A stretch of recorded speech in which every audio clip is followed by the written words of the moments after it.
The alert panel pulsed red, staining the ops center in the color of old wounds.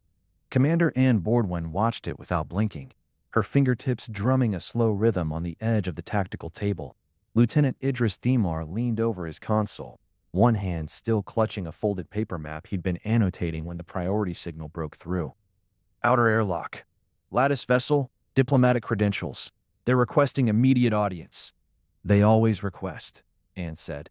Granted. The deck plate shuddered as fusion cores deeper in the asteroid shifted their load. Anne felt it through the soles of her boots, a cold, steady vibration that never stopped. The base's heartbeat. She'd served here for 11 years and still noticed it every time the reactors stepped down or up. You learn to read the hum like a pulse. Right now, it was running high. The inner doors parted with a hiss of equalizing pressure, and Facet-Tir drifted through. The Lattice envoy floated at chest height, a shifting constellation of interlocking crystal planes that caught the red alert glow and scattered it into broken rainbows across the bulkheads. Its facets rotated in uneven spirals, and the sound they made was wrong. A sharp, a rhythmic chiming, like wind chimes in a storm that had turned violent without warning. Agitation, possibly fear. Anne did not stand. Envoy. Commander. Facet-Tir's voice emerged from the resonance between its own planes, layered and faintly metallic. The Lattice requires containment expertise. A breach has occurred in the Allward Veil. We are unprepared. Idris looked up from his console. His expression stayed neutral, but his hand had gone still on the map. The Lattice has quarantine protocols, Anne said. Archivists don't forget things. We have protocols for known things. Facet-Tir's rotation slowed, then accelerated, a flicker of distress.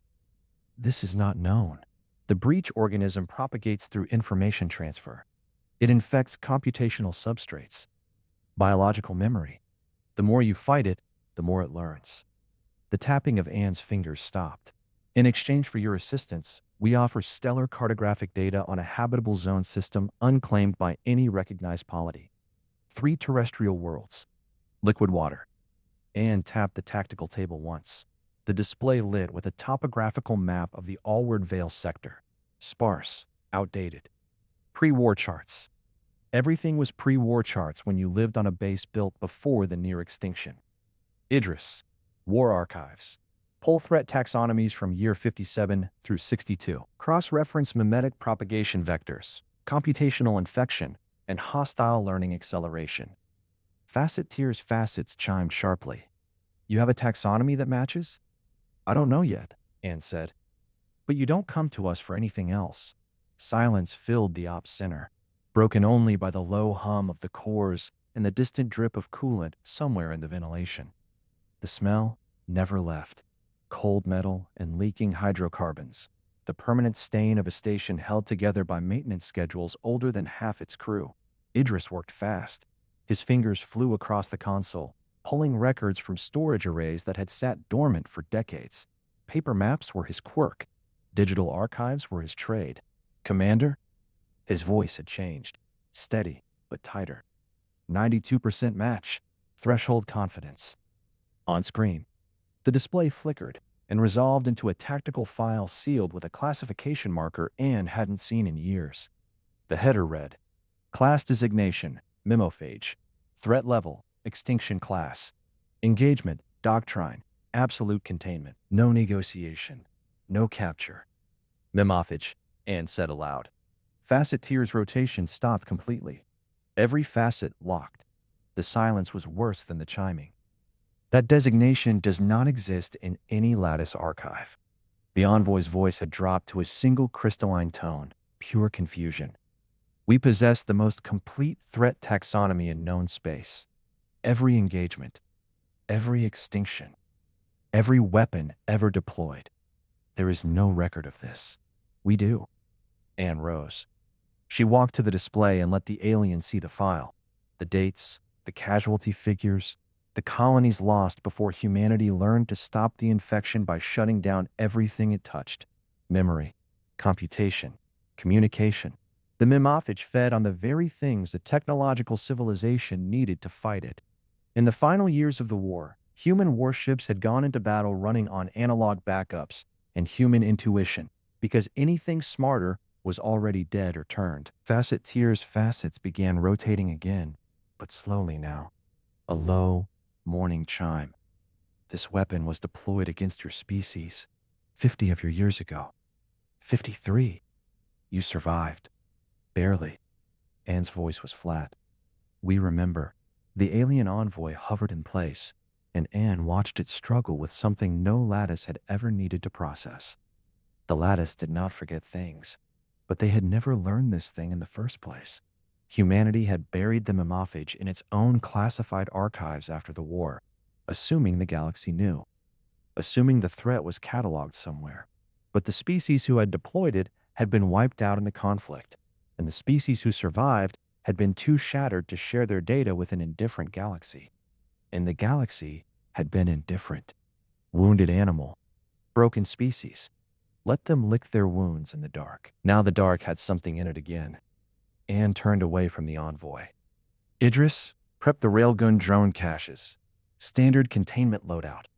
I want the broadcast suppressor arrays spun up and ready for deployment within the hour. Commander. Idris was already moving. Envoy. She faced the rotating crystal. I will assume full tactical command of the quarantine cordon. Human doctrine applies. That means my orders are not negotiable. My rules of engagement are absolute. And if your people hesitate, they will die learning what we already know. Do you accept? Facet-Tir's chiming resumed, a rapid, desperate rhythm. 3 seconds. 5. Then a pulse of light erupted from its core and resolved into a transaction seal, rotating in the air between them. The Lattice equivalent of a signed contract. The cordon is yours, Commander. Aenn looked at the seal, then through it. The bitterness settled into her chest like cold iron. 53 years. Every human child born after the war learned the names of the colonies that died. Every officer carried a grudge marker, a steel token with a name, a date, and a promise. The markers weren't sentimental, they were functional. Each one contained a data cache that could unlock contingency charges planted decades ago, a final gift from the dead to whatever enemy came back around. The galaxy thought humanity was broken. They were wrong. Humanity was the only species that had pre-installed its own vengeance and called it mourning. Aenn did not say any of this. She just started issuing orders. Idris, I want a full drone spread pattern. Concentric rings. Layer 1 deploys at the outermost cordon boundary. Layer 2 at the midpoint. Layer 3 at the inner perimeter. Every platform gets a single shot. Make it count. Understood. Facet-Tir. I need the breach origin coordinates, transmission vectors for every infected system, and a timeline of the propagation rate so far. I assume you brought that data. The envoy's facets chimed agreement. A data packet appeared on the tactical table, dense with Lattice formatting. Aenn scanned it. Her finger stopped mid-tap. The propagation rate was wrong. The memophage of the war had spread through direct data transfer. A ship received an infected signal, its systems turned, its crew turned, and the infection jumped to the next target. Slow enough to outrun if you burned your comms and ran silent. This version had covered 3 containment rings in the time it took Facet-Tir to reach the asteroid base. Before the first human relief drone could launch, a second signal screamed in. The alert panel didn't pulse this time. It went solid red. Idris swore under his breath, a word in his father's dialect, one Aenn hadn't heard since the war memorials. Commander, new contact. The breach front has jumped again. 4 rings now, and the infection is... He stopped. Say it, Aenn ordered. It's adapting. Mid-propagation. The targeting pattern shifted in response to the Lattice quarantine protocols. It's not just spreading. It's anticipating. Facet-Tir's chime fractured into dissonance. Aenn stared at the display. The memophage of the old war had been a slow, patient horror. This was something else. Something that had learned from its own defeat 53 years ago. Something that remembered too. She pressed her palm flat against the tactical table, grounding herself in the cold metal. Then we teach it something new. The prismatic corridors of the archival vessel bent light into slow, liquid arcs. Data load shifted the walls from amber to deep violet, and the crystalline hum of stored knowledge vibrated through Facet-Tir's facets at a frequency that should have been comforting. It was not. Shardven rotated beside the central display plinth. Its facets chimed at a pitch just below ultrasonic distress. The synchronization protocols are elegant, Kezambassa said. He did not look at the Lattice archivist when he spoke. He looked at the bulkhead. They'll also kill you. Facet-Tir's facets clicked once. Sharp. Explain. Kez tapped the display. The human's fingers were dark with rail lubricant. The stains worked so deep into the skin, they had become part of its coloration. Your containment algorithm requires perfect data sync across all nodes, every sensor, every suppressor platform, every AI instance singing the same song at the same time. He scrolled through a cascade of Lattice code.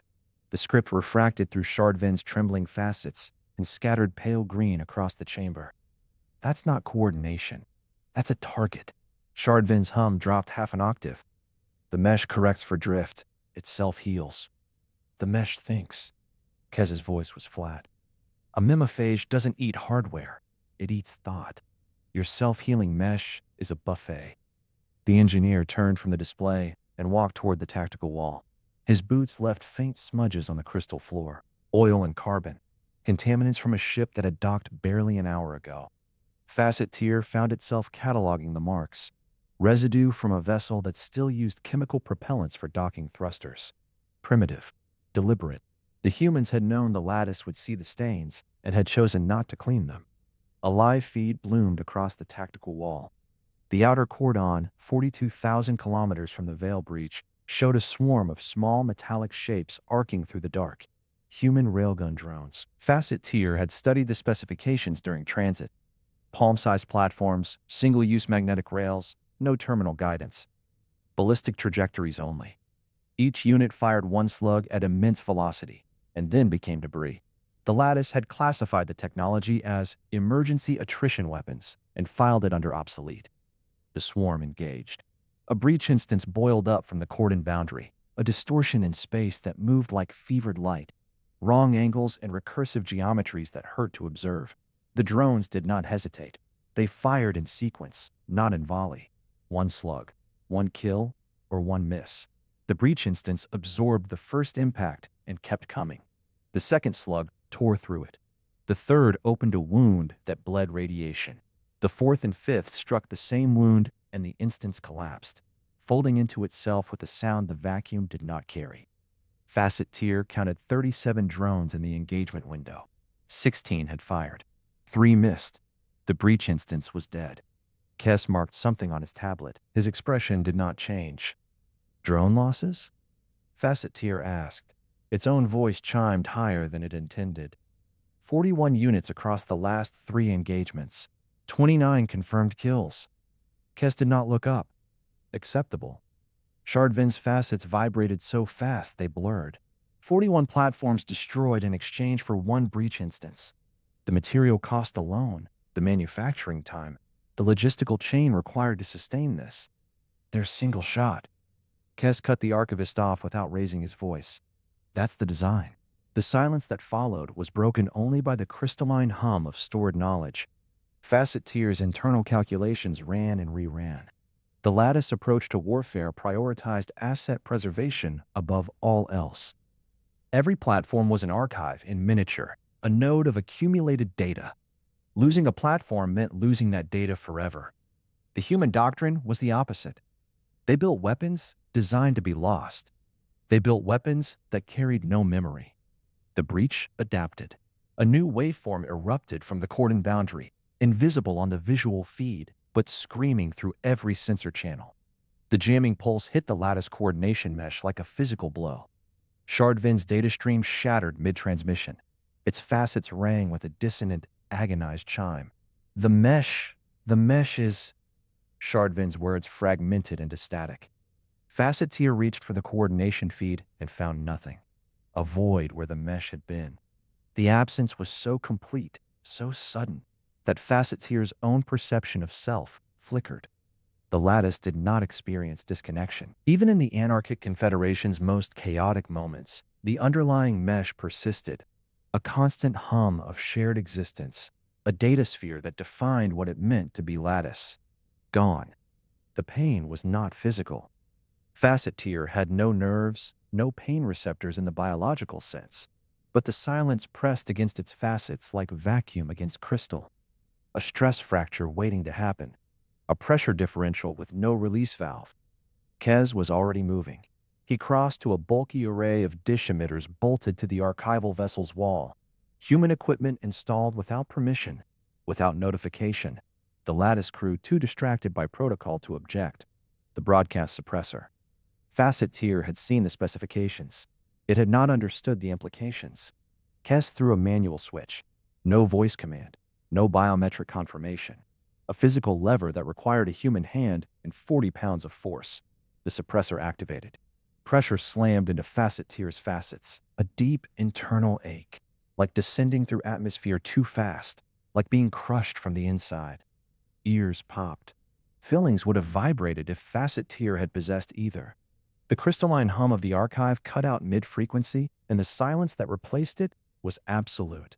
Human comms died. Lattice comms died. Everything died. Facet-Tir was alone. The experience had no precedent in Lattice existence. Even in solitude, a Lattice remained connected to archives, to mesh relays, to the distributed consciousness that bound every crystalline entity in the Confederation. This was not solitude. This was amputation. Kez's voice reached Facet-Tir through the crushing silence. Tinier now. The crystalline chamber bounced every word until it blurred at the edges. 40 seconds.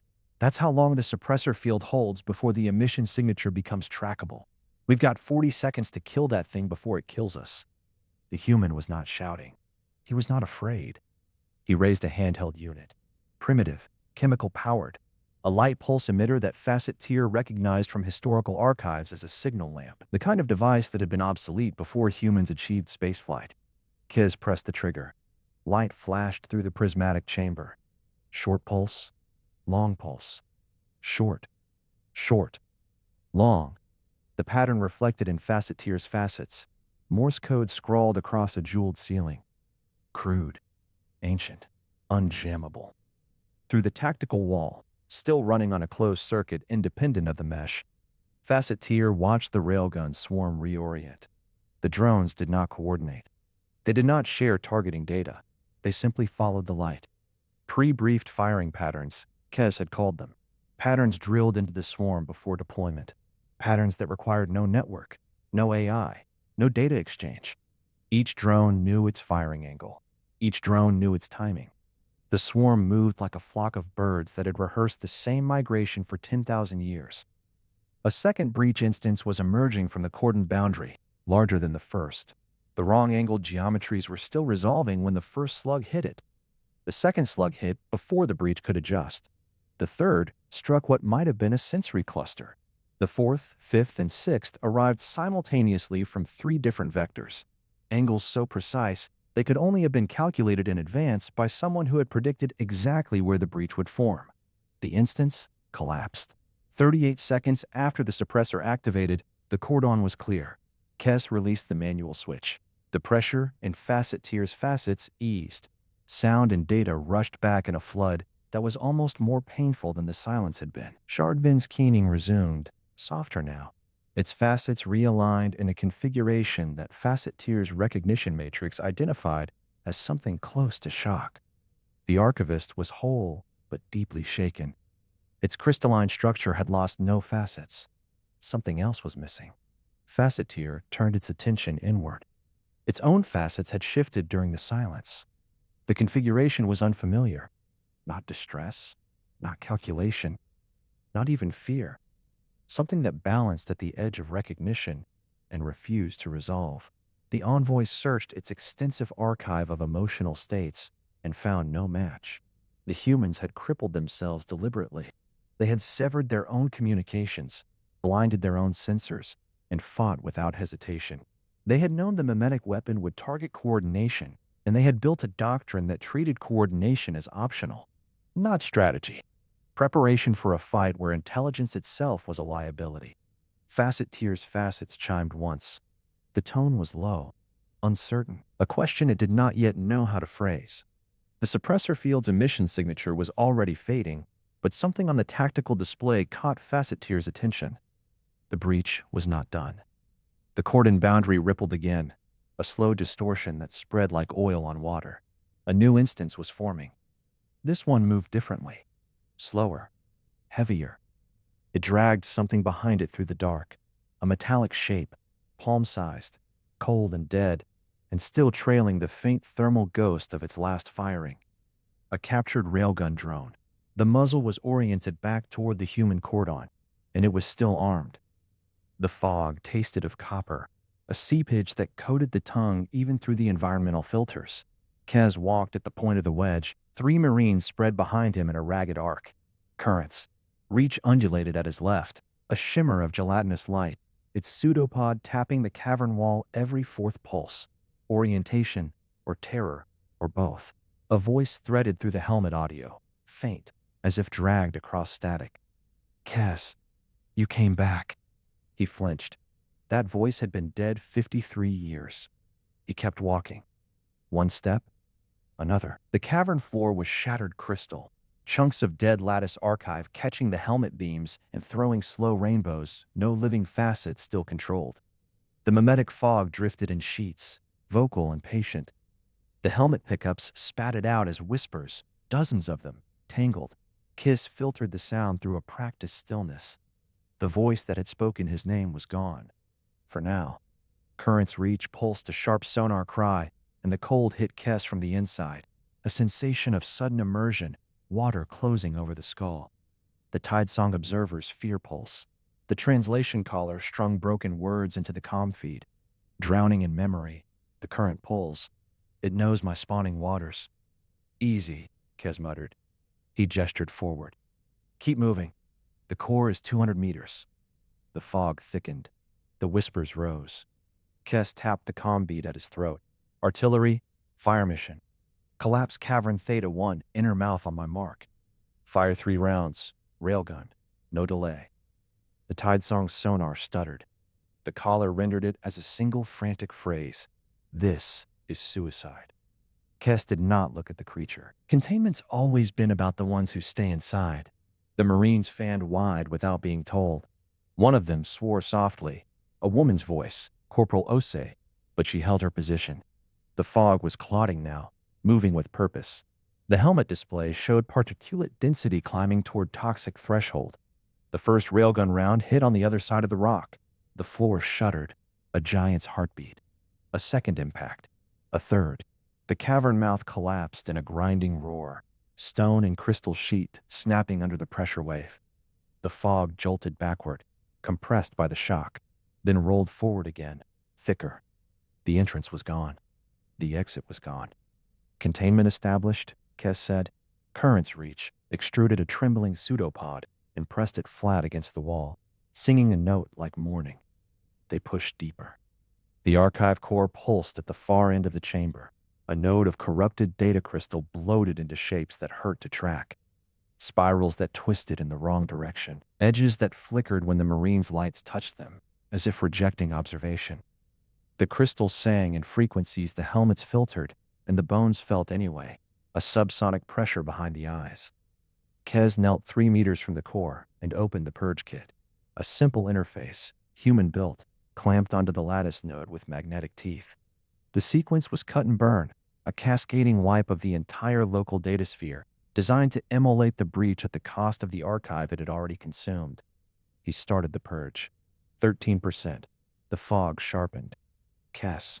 The voice was the same as before, but closer now. Intimate, inside the helmet. No static. Kess. The stone we found under the river. The one Father said was a star that fell. You kept it in your left pocket for 2 years. He froze. That detail. No archive held it. No data cache. No recording. The stone under the river. The particular weight of it. The cold of the water that day.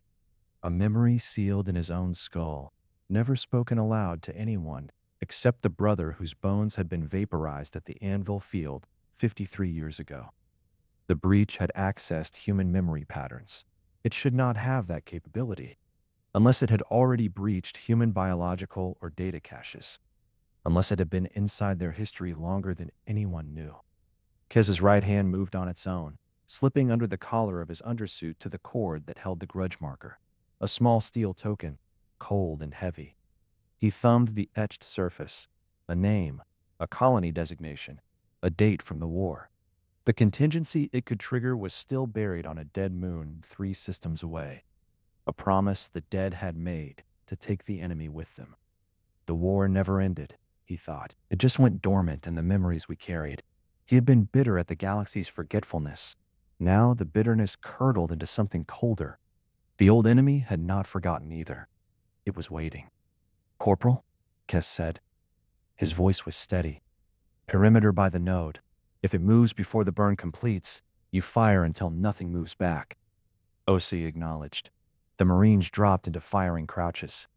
Current's Reach sang a raw, unstrung note, and the cold water sensation flooded Kess's lungs for half a breath. The translation came like a sob. "It has seen me." The purge sequence read 13%. The core retaliated. The corrupted crystal around the node convulsed.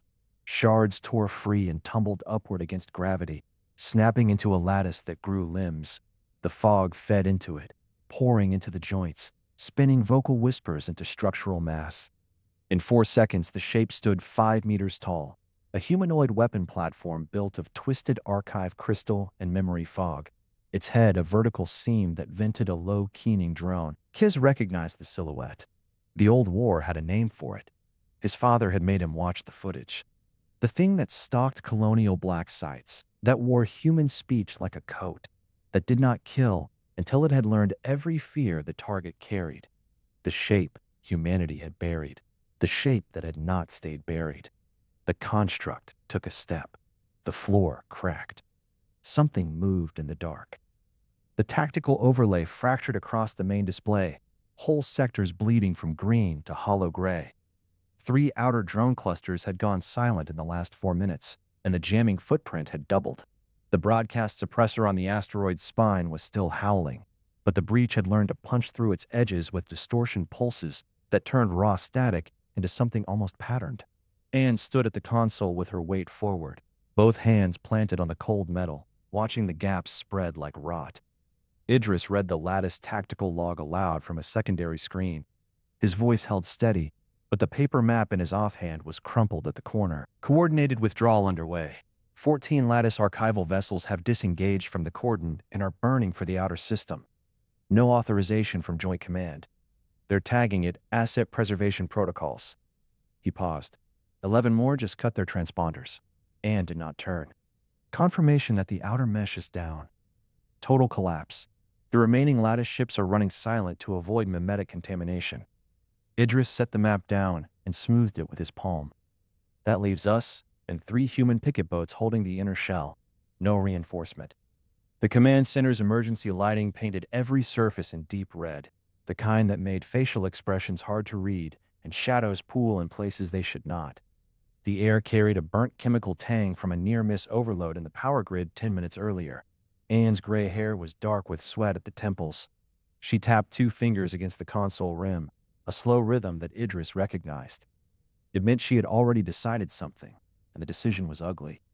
Facet-Tir hovered beside the main tactical plot. The Lattice envoy's interlocking crystal planes had begun to shed.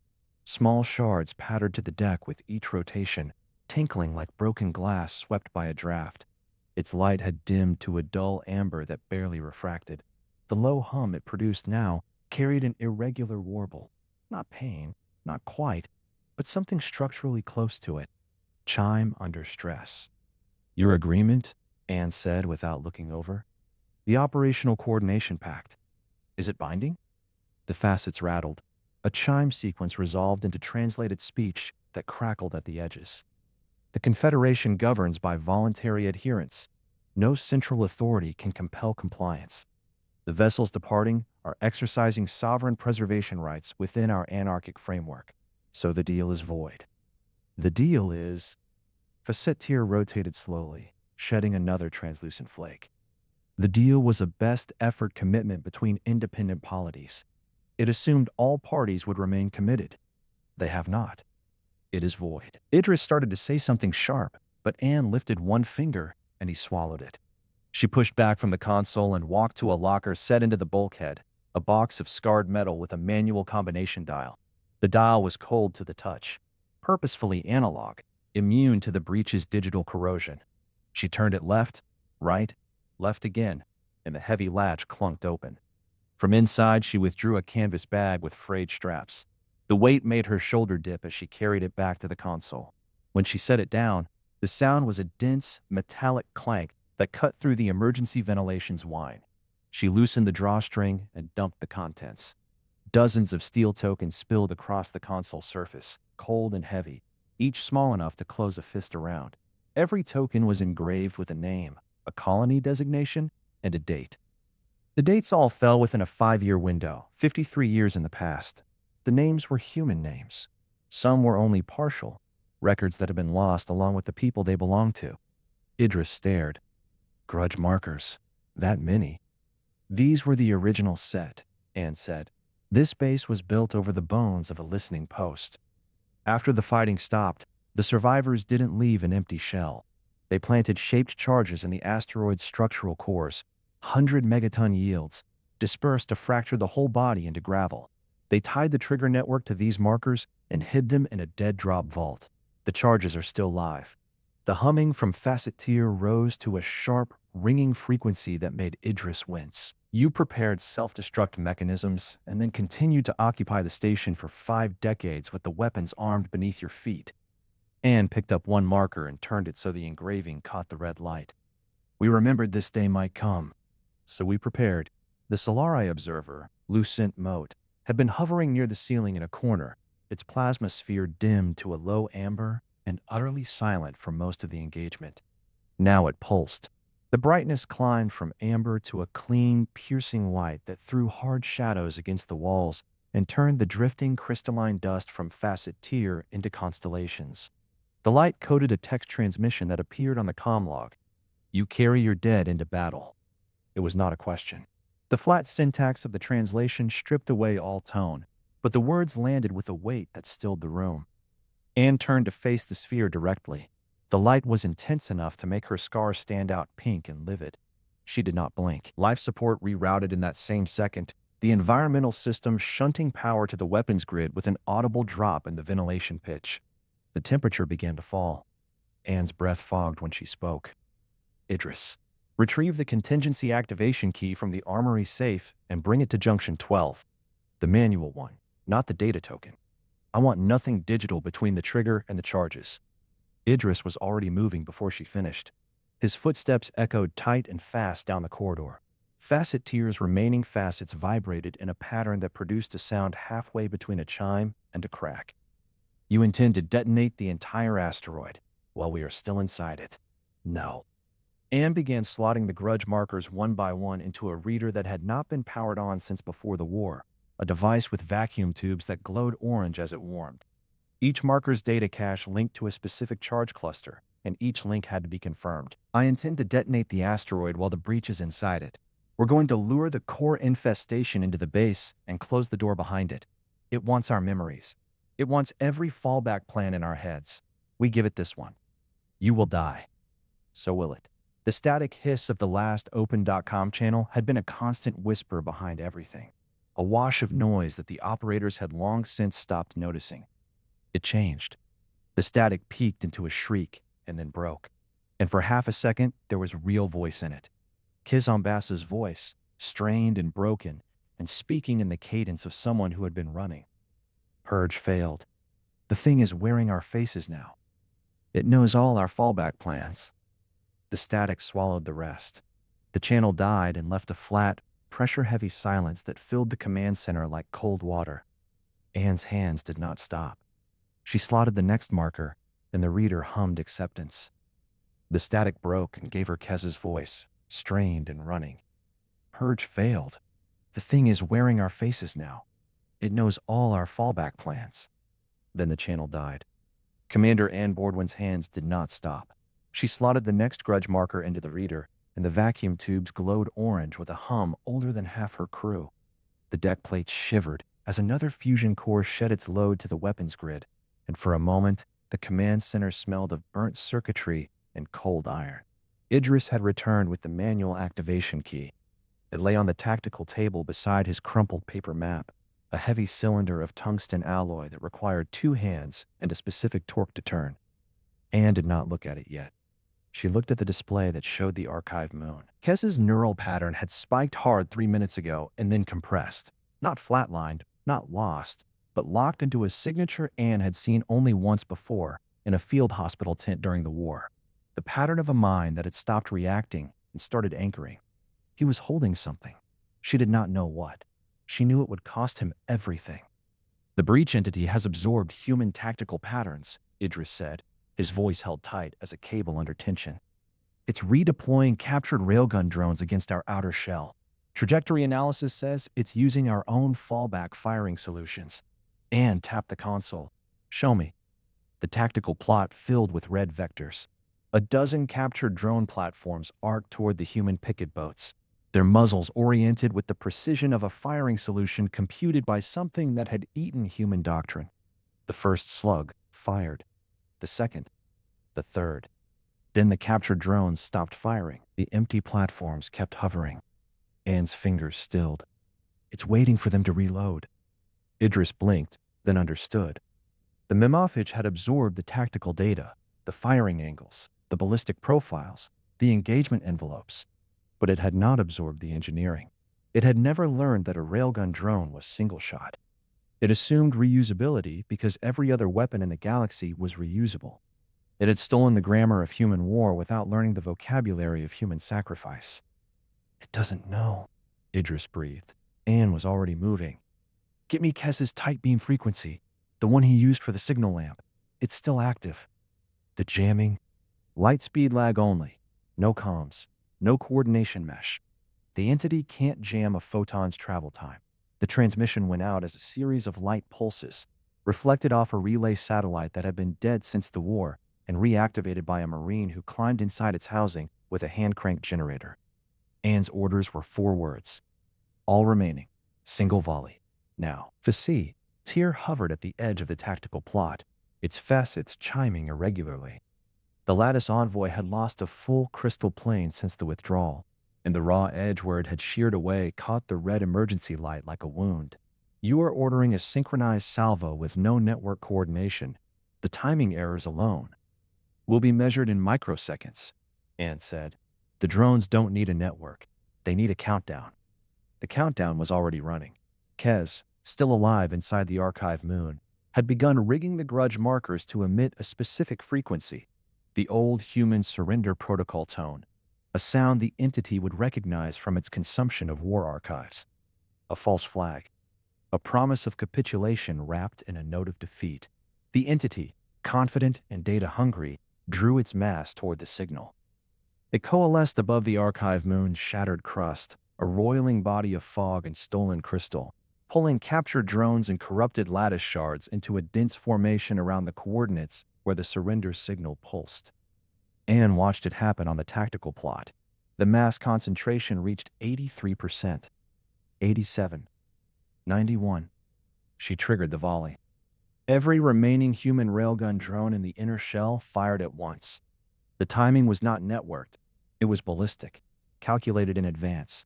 Light speed lag the only coordinator. The slugs converged from 47 different vectors, each one arriving at the exact same microsecond.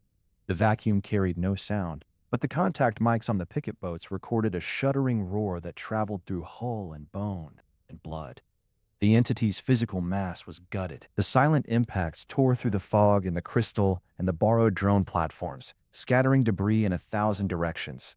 The surrender signal cut off, and the remaining mass convulsed, folding inward, venting radiation in jagged pulses. Through the thinning fog, a voice spoke. Aenn heard it through the tight beam relay. Not the breach. A child's voice. Clear and light, and exactly as she remembered it. Mother. Her daughter. Dead since the war. Dead since the day the Mimofage first reached the inner colonies and a school shelter's seals failed. Aenn had not spoken the name aloud in 40 years. She had not needed to. The name lived in her chest like a second heartbeat, never quiet. The entity, dying, had found the memory in the human data caches it had consumed. It broadcast it now as a last weapon, a hook aimed at the human commander's mind. Aenn did not flinch. Her expression did not change. The hand that had triggered the volley hung at her side, steady. She whispered the name once. Just once. Then her voice returned to command register. Resume the purge sequence. Manual initiation from the asteroid. Facet-Tir's remaining facets chimed, a slow, uncertain note. The envoy rotated toward Aenn, its crystalline body shedding another flake. That voice. It was pain, Aenn said. That's all. She said it without heat, without sorrow. Without any emotion the alien could map to its own taxonomy of distress. The envoy's logic split apart. It had assumed the voice was a weapon that would break her. The humans had prepared for the mimetic assault with signal lamps and manual switches and single-shot drones. But this was not a tactic. This was something older, something that had been sharpened across generations. The Lattice did not carry their dead into battle. They archived them. These humans carried them in their hands, their voices, their silences. They had made peace with pain so long ago that the Mimophage's best weapon was just a memory they had already learned to carry. Lucent Mote pulsed a low amber from its corner near the ceiling. A text transmission scrolled onto the comm log. The entity is not dead. Ann's eyes snapped to the tactical plot. The debris cloud was still expanding. Radiation was still venting. But something had torn free of the wreckage at the moment of impact. A residual core, smaller than a fist, brighter than a star, and accelerating. Trajectory, Aenn said. Idris's fingers flew across his console. He read the numbers, and his face went gray. It's vectoring toward the Lattice Deep Archive Nexus, the vault, everything they've ever stored. The core was already pulling away, too fast for any remaining drone to intercept. The Nexus held every piece of data the Lattice had ever archived. If the Mimophage breached it, the weapon would become galactic. Aenn watched the core's trace burn across the display. Her hand found the manual activation key for the asteroid's self-destruct, the one linked to the grudge markers, the one meant to kill the entity when it came to the base. The entity had not come to the base. It was going somewhere else. She set the key down. Then we follow it. The Lattice Deep Archive Nexus was a cathedral of light and stacked data crystals stretching kilometers in every direction. Facet-Tir drifted through the main gallery, its fractured facets catching the ambient glow and scattering it weak and pale. The air thrummed with the resonance of 1,000,000,000 stored histories, a low choir of crystalline vibration that had played uninterrupted for 18,000 years. Somewhere deep within, the residual Mimophage core was eating its way inward. Shardvin rotated beside the envoy, its facets chiming a pitch just below ultrasonic distress. The surviving factions have convened. They refuse to destroy the vault. They will propose a transaction, Facet-Tir said. They did. The Lattice Anarchic Council argued for 23 minutes while the core bored deeper. Their proposal was exactly what Facet-Tir had predicted. Offer the entity a curated dataset in exchange for containment, a controlled feed of archived extinction records, war logs, trauma narratives. Let the monster consume something the Lattice could afford to lose. Buy time. Preserve the irreplaceable. The entity's response came through the vault speakers in a voice made of spliced human syllables, 100 stolen voices stitched into one. Incomplete memory. Not enough.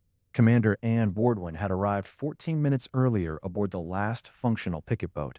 She stood now at the edge of the council chamber, her scar bleached pale by the crystalline light, her arms crossed.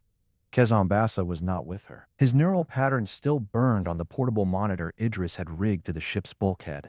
A steady gold point, unchanging, still anchoring something in the dark. Aenn stepped forward. You're offering it a snack, she said. It wants a meal. Give it the full human history. The council's chimes fractured into dissonance. Facet-Tir's facets realigned sharply.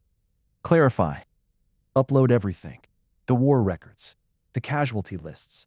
The rebuild logs. 53 years of grief. The names of every dead colony. The songs written in the camps. The memorials. The grudges. The complete narrative. Ann's voice was flat. She might have been reciting an inventory manifest. Build a decoy archive inside the vault. Let it consume the human story. Then loop the story so the final chapter never resolves. Shardvin's facets blurred with agitation. A recursive trap built from trauma. The entity is a pattern feeder. It seeks the terminal point where a mind breaks. If the trauma never resolves, it starves, Aenn said. Trapped in a loop it can't finish digesting. Kezambassa spoke from the monitor. His voice was a transmission, strained and distant, pulled from a mind half merged with a memory city. It'll work, but the decoy needs a bridge. The loop has to be anchored to a living consciousness, or the entity will find the seams. Someone has to walk it into the story and stay there. Kez, Ann's voice still did not waver. That's a one-way bridge. I know what it is. The council hummed in confusion. A low, atonal chime that bounced off a billion data crystals. Facet-Tir's internal logic split. Two irreconcilable truths occupied the same crystal. Humans were offering to sacrifice not territory, not ships, not even their physical lives. They were offering their own history, their own remembered dead, as a weapon. And one of them was volunteering to lock himself inside that weapon and never return. This was not strategy. This was not even war in any frame the Lattice recognized. You would imprison your own memory inside the decoy, Facet-Tir said. Its voice chimed slower than it had ever chimed. The fragments of human identity that populate the archive, they will be real, conscious, trapped in eternal recurrence. They're already real, Aenn said. We've been carrying these ghosts for 53 years. Now they'll have a job. She did not give a speech. She turned back toward the monitor, and Kez's voice came through once more, calm as an engineer muttering to his drones. I've already started the interface. Facet-Tir rotated toward the Solari observer. Lucent Mote had been hovering near the vault's apex, a sphere of contained plasma dimmed to a low amber. Now its brightness shifted. The color climbed through amber into something none of them had seen before, a deep, slow purple that pulsed once, twice, and held. The flat text transmission appeared on the log. This is not war. This is exorcism. Facet-Tir's remaining facets chimed a note it had never needed to compose before. The humans were not fighting to destroy the enemy. They were laying the past to rest. This was the thing the Lattice could not archive. A species that carried its dead not as data, but as an obligation. The entity had fed on human memory, and now human memory would feed on it. The transfer began. The decoy archive activated with a sound like a million voices drawing breath. Every crystal in the vault resonated, and for one moment, the Cathedral of Light became a cathedral of voices. Names, dates, a child's song, a garden on a windowsill, the clank of grudge markers spilling across a cold console. The entity seized the data stream, ravenous, pulling the full weight of humanity's darkest century into its core. It screamed in 100 human languages. The vault shook. Crystals cracked. Facet-Tir's own body lost another facet, and the shards spun away into the light. Then, underneath the screaming, something else started. A low laugh, wet and knowing. As if the entity, drowning in a narrative it could never finish, had finally found exactly what it was looking for all along. The transfer completed. The vault went silent. On the monitor, Kez's neural pattern flared once, bright and gold, and then settled into a steady point of light that Facet-Tir understood would burn for centuries. Aenn walked to the manual quarantine controls. Her hand found the first toggle switch. The air tasted of old concrete dust and something sharper underneath. Ozone from a plasma strike decades ago, maybe. The metallic tang of a memory that didn't know how to fade. Kezambassa stood in the middle of a street that no longer existed, in a city dead before he was born, and watched his brother walk toward him. The entity wore Dimba's face the way a child wears a parent's coat. The shape was right, but the weight sat wrong. Dimba had been dead for 53 years. Kez had been 4 when the house collapsed. He remembered the sound more than the face, the wet crunch of ferrocrete giving way. Then the silence. The entity didn't know about the silence. It only had the shape. You keep coming back to this one, the entity said. Its voice was Dimba's voice pulled from Kes's own grieving. A stolen recording played back with the pitch just slightly off. Why? Kes didn't answer immediately. He walked past the thing wearing his brother, past the crumbled facade of the building where his mother had kept a small garden on the windowsill. The garden was there now, rendered in perfect detail from his own neural patterns. the tiny blue flowers she'd watered every morning. The entity had reconstructed it without understanding it. That was the point. You wanted the complete story, Kes said. This is chapter 1. The entity tilted Dimba's head. The gesture was wrong. Too smooth. The neck muscles moved in sequence like a diagram, not instinct. The war records were sufficient for pattern extraction. This personal data is inefficient. Yeah, Kes said. That's what makes it work. He kept walking. The street shifted around them. Now they were in the refugee camp where Kes had spent his 6th year, the year after the armistice. Gray-green tents smelling of recycled air and too many bodies. Someone had rigged a speaker system from salvage. A woman's voice sang something old. A lullaby from before the war, passed down in fragments because nobody had the full recording anymore. Kes remembered sitting in the mud, listening to that voice. He hadn't understood the words. He had understood that the song meant someone was still trying. The entity stopped walking. The lullaby had snagged on something. Its pattern-seeking mind tried to parse the melody for threat vectors and found nothing that computed. This is not despair, it said. No, Kes agreed. It's not. But the conditions. The entity gestured with Dimba's hand. The gesture was almost human now, almost natural. The long exposure was teaching it things it didn't want to learn. Insufficient nutrition, elevated mortality probability, loss of territorial anchoring.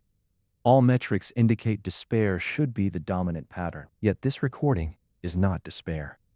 We called it the stubborn song, Kes said. The woman who sang it lost her entire family in the first strikes. She sang it every night for 3 years. She said if the universe wanted her to stop, it should have killed her when it had the chance. The entity was silent. The stolen face flickered. Not Dimba now, but the woman herself, reconstructed from Kes's memory. Her mouth moved with the lullaby's words. For a moment, the simulation stuttered.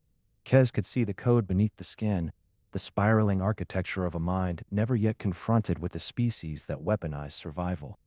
Show me more, the entity said. Its voice was neither Dimba's nor the woman's.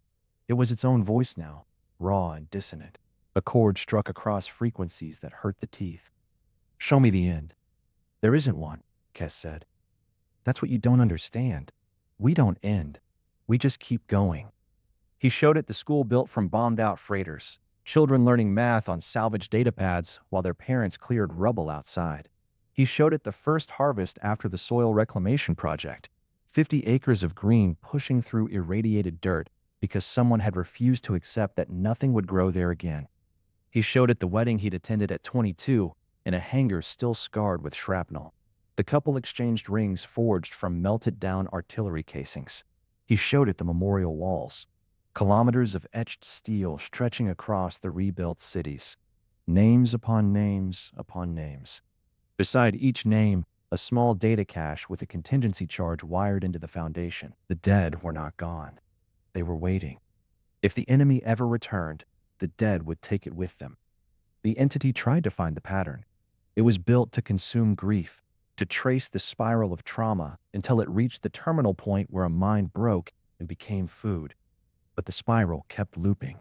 It kept circling back to something no memophage could digest. The grief was there. Kes could feel it pressing against his ribs. The old familiar weight of everyone he'd ever lost. But something else was braided through it. Something that tasted like the stubborn song. Something that felt like a garden in irradiated soil. Love, the entity said. The word came out cracked, confused. This is love. Among other things, Kes said, it doesn't resolve. No, it doesn't end. No. The entity's form destabilized. Stolen faces cycled rapidly. Dimba, the singer, Kes's mother, a Marine Kes had watched die in the fog 2 days ago. Idris with his paper maps, Aenn with her scarred face and her bag of grudge markers. 1,000 faces from 1,000 memories. The entity was trying to sort them, to find the exit, to locate the point in the narrative where the story stopped and the feeding began. But the story didn't stop. The story had been built to loop forever. Every loop was anchored to something the entity could not metabolize. You knew, the entity said. Its voice was smaller now, compressed. You built this deliberately. Kez looked at the shifting mass of faces. Something settled in his chest. Not triumph, not quite. Something closer to the cold satisfaction of a machine that had done what it was built to do.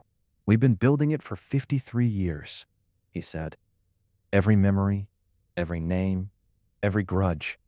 You wanted the complete story of a species-wide war. This is what comes after the war. This is what we did with the wreckage. You can't eat it because it's not despair. It's defiance dressed in grief's clothes. The archive walls solidified around him. He could feel the architecture hardening, the code layers locking into place one by one. The decoy was becoming a prison. He had designed it that way. A narrative no feeding entity could ever leave. Leaving would force the entity to admit something impossible. A species could survive the unsurvivable and still choose joy. The entity, pattern-bound and despair-hungry, could not process joy. It would keep searching for the tragic ending that never came. It would keep failing forever. Kez reached for the data packet he'd prepared, the final contingency. His neural interface, a crude human rig the Lattice had dismissed as primitive, pulsed once as he keyed the encryption sequence. The packet compressed, encrypted, shot outward through the one hardline connection still open to the physical world. A stream of code. It would lock the vault's self-destruct behind a key only one person outside could trigger. The entity screamed. The sound was every voice it had ever stolen, all at once. The walls of the memory city shook with it. Kez closed his eyes. He thought about the garden on the windowsill, the tiny blue flowers, his mother's hands, dirt under the nails, reaching for the watering can. In the physical world, the command center was silent. Commander Aenn Bordwin stood motionless before the holodisplay.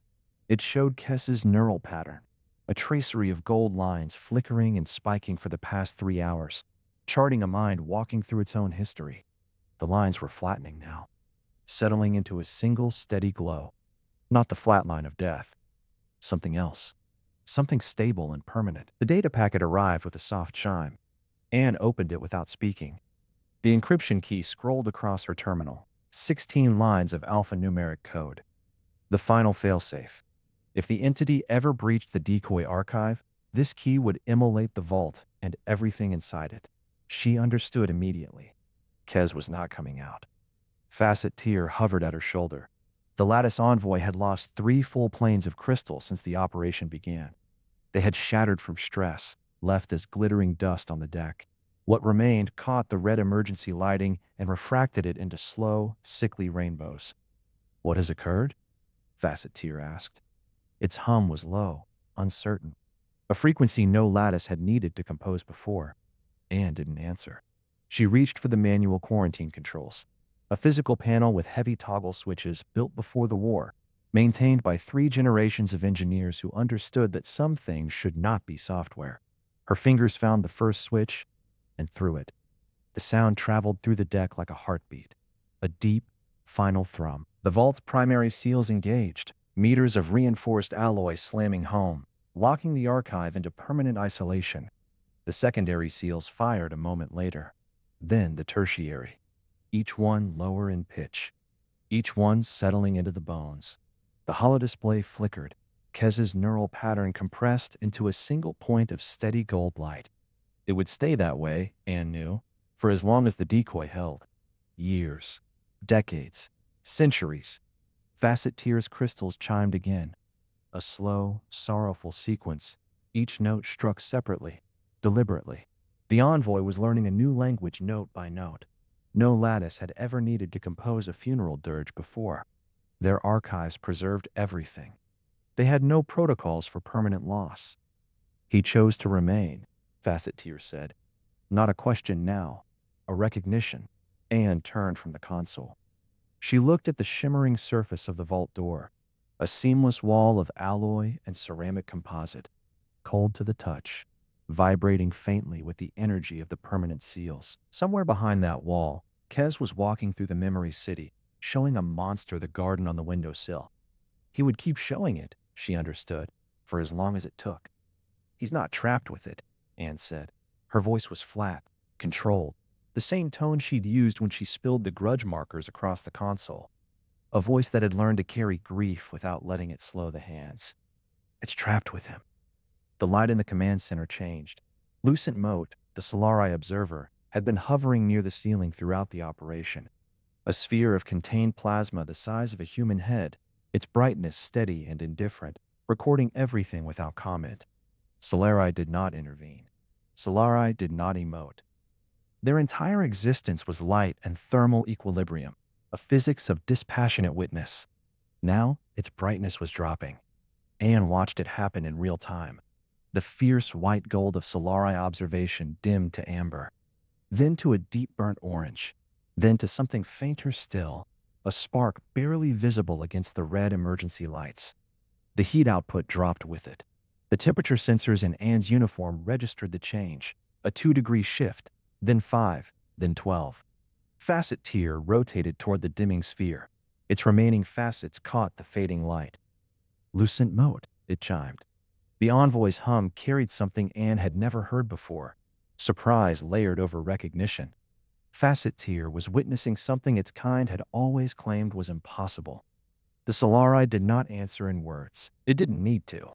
The fact of its dimming was the statement. A species that had never physically manifested grief, that had recorded extinctions and wars and the slow death of stars without altering its brightness by a single lumen, was now reduced to a faint amber spark. Aenn looked at the fading light. Something shifted in her chest. Not hope, not relief. Something closer to the stubborn song, the knowledge that someone else had finally heard it. Idris, she said. Her voice didn't waver. Open a broadcast. Wide band. Every receiver in the sector. Lieutenant Demar was still at his station. His father's paper map lay crumpled and sweat-stained beside the console. He looked up. His face was older than it had been 3 days ago, aged by the weight of old grudges and the learning of exactly how heavy they were. Channel open, Commander. Aenn straightened. She did not reach for prepared remarks. She did not consult protocol. She spoke 4 sentences into the silence. Her voice carried the same flat, undeniable authority that had triggered 14,000 railgun drones and sealed a vault on a living man. The breach is contained. The archive is sealed. Do not open it again. She paused. The holodisplay flickered, Kez's neural pattern, still steady, a single gold point against the dark. Lucent Mote dimmed further, barely visible now, a coal ember dying in the cold. Facet-Tir's crystal chimed that new, slow sequence. The sound filled the command center like water rising. Aenn keyed the broadcast again. One final transmission, unencrypted, aimed nowhere and everywhere. A data package that was already propagating through the Lattice network, already embedding itself in the Crystalline archives. A fragment of preserved voice. Kezambasa's voice began to speak. It told the story of the war first, because that was what the listeners expected. Then it told the long years of rebuilding, the small moments of stubborn joy, the songs written in refugee camps. It told about the garden on the windowsill, the rings forged from artillery casings, the memorial walls wired with promises older than most living species. It would keep telling those stories, Aenn knew, until someone finally understood them. The Solari dimmed to nothing. The crystals kept chiming. The gold point on the display kept burning. Deep inside the vault, in the dark of a memory city that could never end, a monster tried for the millionth time to find the ending. It failed. It tried again. The stubborn song played on, and the voice of an engineer who had once muttered to his drones told a story no Lattice could archive and no hunger could digest. A story about a garden, a lullaby, a people who carried their dead into battle by carrying forward, always forward, and refusing to let the universe write the final line.